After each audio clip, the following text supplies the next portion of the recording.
Hi అండి. Hello. Welcome back to Swarnasri kitchen. Miss స్వర్ణ. ఈరోజు వీడియోలో జిగురు లేకుండా బెండకాయ ఫ్రైని చాలా సింపుల్గా, చాలా టేస్టీగా ఎలా తయారు చేసుకోవాలో ఈ వీడియోలో మీతోని షేర్ చేయబోతున్నాను. చాలా సింపుల్గా, చాలా టేస్టీగా ఒక చిన్న పొడి వేసి చేస్తానండి. చాలా బాగుంటుంది. మరి ఒక చిన్న రిక్వెస్ట్ అండి, నా ఛానల్ని ఫస్ట్ టైం కనుక చూస్తున్నట్లయితే సబ్స్క్రైబ్ చేసుకోండి. ఈ వంట కనుక నచ్చినట్లయితే ఒక చిన్న లైక్ అయితే చేయండి. ఇంకా లేట్ చేయకుండా రెసిపీని ఎలా తయారు చేసుకోవాలో చూసేద్దాం. స్టవ్ ఆన్ చేసుకొని కళాయి పెట్టుకొని ఒక 4 టేబుల్ స్పూన్స్ ఆయిల్ వేసుకోవాలి. ఆయిల్ బాగా హీట్ అయిన తర్వాత 1 స్పూన్ ఆవాలు వేసుకోవాలి. 1 స్పూను మినపప్పు, శనగపప్పు వేసుకోవాలండి. 1/2 స్పూన్ జీలకర్ర వేసుకోవాలి. ఈ పోపును బాగా వేయించుకోవాలి. పోపు బాగా వేగిన తర్వాత 2 ఎండుమిర్చి వేసుకోవాలి. వెల్లుల్లి రెబ్బలు ఒక 10 నలగొట్టుకొని వేసుకోవాలి. పచ్చిమిర్చి ఇలా ముక్కలుగా సన్నగా చేసుకొని వేసుకోవాలి. ఇప్పుడు ఒక మీడియం సైజు ఆనియన్ ఇలా ముక్కలుగా చేసుకొని వేసుకోవాలి. ఇంకా ఒక రెబ్బ కరివేపాకు కూడా వేసుకోవాలి. వీటిని ఈ ఆనియన్ ముక్కలు కొంచెం దోరగా అయ్యే వరకు 1 నిమిషం పాటు వేయించుకోవాలి. ఆనియన్ ముక్కలు మంచిగా బ్రౌన్ కలర్లోకి వచ్చినాక లైట్గా ఒక 1/2 స్పూన్ పసుపు వేసుకోండి. వేసుకొని బాగా కలుపుకోవాలి.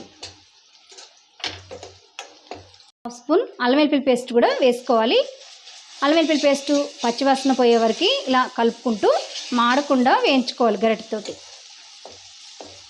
అంతా మంచి సువాసన వస్తుండగా ఇప్పుడు నేను 1/2 కిలో బెండకాయలు తీసుకున్నానండి. జిగురు లేకుండా నేను వండి చూపిస్తానని చెప్పాను కదా. జిగురు లేకుండా ఉండటం కోసం ముందుగా వీటిని శుభ్రంగా కడుక్కొని వీటిని ఏం చేయాలంటే తుడుచుకొని ఇలా ముక్కలుగా చేసుకొని ఒక 10-15 నిమిషాలు ఫ్యాన్ గాలి కింద ఆరపెట్టుకోవాలి. అప్పుడు మనకి బెండకాయ కర్రీ కానీ ఫ్రై కానీ చేసుకునేటప్పుడు జిగురు లేకుండా ఎంతో టేస్టీగా తింటూ ఉంటే తినబుద్ధి అవుతుందండి. అంత బాగుంటుందన్నమాట. ఇలా చేయండి, మీరు కూడా తప్పకుండా ట్రై చేయండి. ఇలా గాలికి ఆరబెట్టుకోవటం వల్ల బెండకాయ ఫ్రై చాలా అంటే చాలా మంచిగా వస్తుంది, జిగురు లేకుండా వస్తుంది. ముక్కలన్నీ వేసిన తర్వాత ఇలా ఈ విధంగా గరిటెతోటి మంచిగా మనకి తాలింపంతా ఆయిల్ అంతా కలిసేలాగా ముక్కలన్నిటినీ ఈ విధంగా కలుపుకోవాలండి. ఇలా బాగా కలుపుకున్న తర్వాత ఒక 5 నిమిషాల పాటు బెండకాయ ముక్కల్ని మంచిగా మగ్గించుకోవాలి. ఒక పొడినైతే బెండకాయ ఫ్రైలోకి మనం రెడీ చేసుకుందామండి. దానికోసం స్టవ్ ఆన్ చేసుకొని ఒక చిన్న కళాయి పెట్టుకొని 1 స్పూన్ అంతా మనం పల్లీలు వేసుకోవాలి. వీటిని కలుపుకుంటూ దోరగా వేయించుకోవాలి. పల్లీలని ఈ విధంగా దోరగా వేయించుకున్న తర్వాత వీటిని ఒక ప్లేట్లోకి తీసేసుకోవాలి. ఈ ప్యాన్లో 1 స్పూన్ ధనియాలు వేసుకోవాలి. వీటిని కూడా దోరగా వేయించుకోవాలి. స్పూన్ అంతా ఒక చిన్న కొబ్బరి తీసుకొని ఇలా ముక్కలుగా చేసుకొని వేసుకోవాలి. వీటిని కూడా దోరగా వేయించుకోవాలండి. అన్నిటిని కూడా 1/2 స్పూన్ జీలకర్ర వేసుకోవాలి. ఇన్ని మంచిగా వేగిన తర్వాత స్టవ్ ఆఫ్ చేసేసుకొని 1 స్పూను మనం నువ్వులు వేసుకోవాలండి, తెల్ల నువ్వులు. స్టవ్ ఆఫ్ చేసేసుకున్నాం కాబట్టి ఏం కాదండి, వేడి బాగా ఉంటుంది కాబట్టి నువ్వులు త్వరగా మనకి వేగిపోతాయి అన్నమాట. చూడండి ఎలా చిటపట అంటున్నాయో. ఇదండి. వీటిని కూడా మనం ఒక ప్లేట్లోకి తీసేసుకోవాలి. మళ్ళీ అదే కళాయిలో ఒక 5-6 ఎండుమిర్చి ముక్కలుగా చేసుకొని వీటిని కూడా 1 నిమిషం పాటు లైట్గా దోరగా వేయించుకోవాలండి. మిర్చి కూడా ఈ విధంగా వేగిన తర్వాత వీటన్నిటినీ ఇలా ప్లేట్లోకి తీసుకొని వీటిని చల్లారి పెట్టుకొని పొడిగా చేసుకోవాలండి.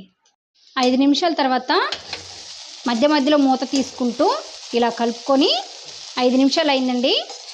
ఇలా మనకైతే మంచిగా ఫ్రై అయిపోయాయి బెండకాయ ముక్కలు. చూసారు కదా, అస్సలు జిగురు లేదు, మనం మంచిగా వేగిపోయాయి అన్నమాట. రుచికి సరిపడా ఉప్పు వేసుకోవాలి. ఒక 1/2 స్పూను ఇలాగ కలుపుకోవాలి.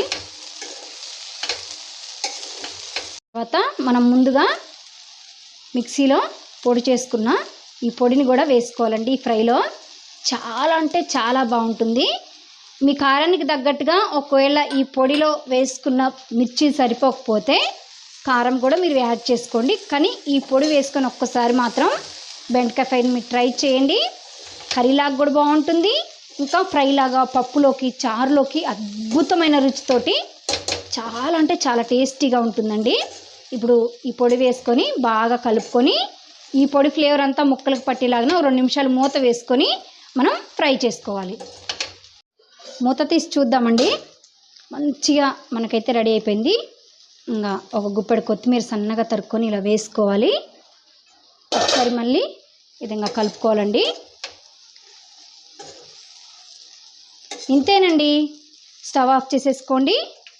ఇంకా ఇంతేనండి, మనం జిగురు లేకుండా బెండకాయ ఫ్రైని ఈ విధంగా మీరు కూడా తప్పకుండా ట్రై చేయండి. చూశారు కదా, మరి రెసిపీ నచ్చిందా? నచ్చినట్లయితే ప్లీజ్ అండి ఒక లైక్ చేయండి. స్వర్ణశ్రీ కిచెన్ని సబ్స్క్రైబ్ చేసుకోండి. మరి కొత్త కొత్త రెసిపీస్ కోసం నా ఛానల్ ఫాలో కండి. Thank you for watching.